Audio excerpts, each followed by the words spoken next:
Alrighty, hello bookworms. I know I have been gone a while. My hiatus went on a lot longer than I intended it to, but I am back now and I'm going to be trying to be more consistent about what I post.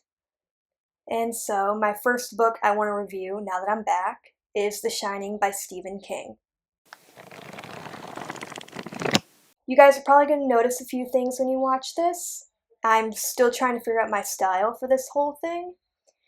And one of the changes I'm making, at least in this video, is I'm not going to read off a script because I don't like how I sound. I think I sound like a robot. So I'm just going to ramble on here with a few keynotes I wrote down, and we're going to see how this goes. Okay, so I don't think there's anyone here who doesn't know the story of The Shining. It's pretty iconic, either by the book or by the movie. But if there's anyone here who doesn't know, it's about a recovering alcoholic. His name is Jack. He is a writer, or at least he used to be, and he's trying to write his comeback story. And while he's doing that, he decides to take a job as caretaker for the Overlook Hotel, which is a hotel that's high up in the mountains. He takes his wife and his kid there, and they take over caring for it when all the guests leave. But they get snowbound in. But they get snowed in, and they start to realize that there's something very wrong with this hotel. There's something very evil in it. And their only chance to make it out is their son, Danny, who's 5 years old and has a sixth sense. So, I always start with good things. I really like all the characters in this. I really like how Danny is written. Danny is 5 years old, he's a kid, and he reads like one, while also understanding a lot more than a kid should. I know this from experience. I'm writing a character who is exactly like this. It's not an easy balance. But Stephen King does it really well, and a lot of little details really add up with making him feel very kiddish. Like, there's this one moment where they're getting a tour of the hotel, and they're getting shown the presidential suite. And it's when Danny pictures it, he spells it sweet, S-W-E-E-T, like a candy. And little things like that, they really do help. I also really like Wendy. I like how strong she is. She's going through a really bad situation, especially towards the end, but she's trying to do her best for her son. But I don't think this story would work without Jack himself. And you kind of have mixed feelings about him, and you're supposed to. You feel bad for him because he was dealt a really bad card in life, and you can tell. And he's also added a few bad cards over the course of his life. But now he's trying to start anew, and you feel for him.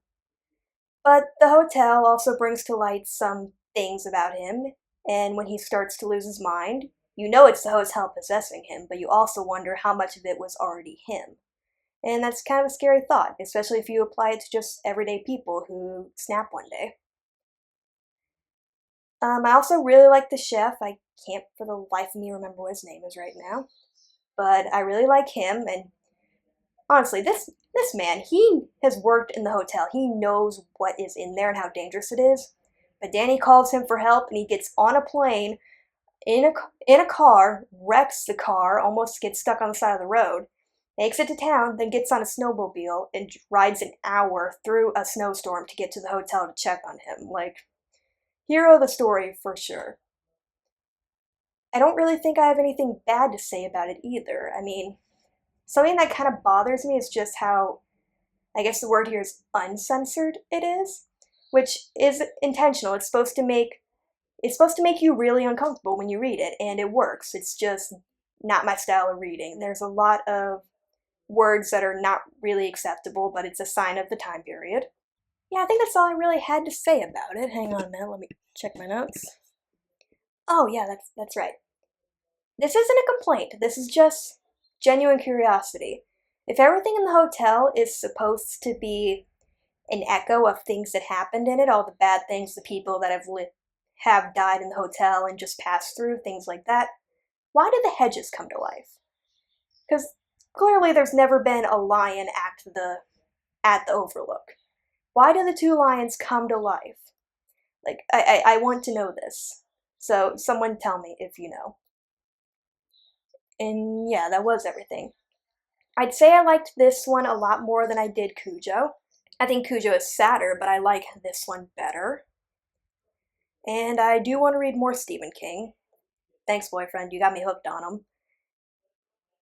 So I'm gonna give this a 9 out of 10 as a rating. And as always, please start a discussion down below with me if you have read the book, or if you have a book that you think I should read for the channel, or just read on my own time. I'm open to pretty much anything. Alright, I believe that is everything I wanted to say in this, so I will see you guys in the next video, and it should only be a few months. It will not take 8 months like it did with this one. Okay, bye.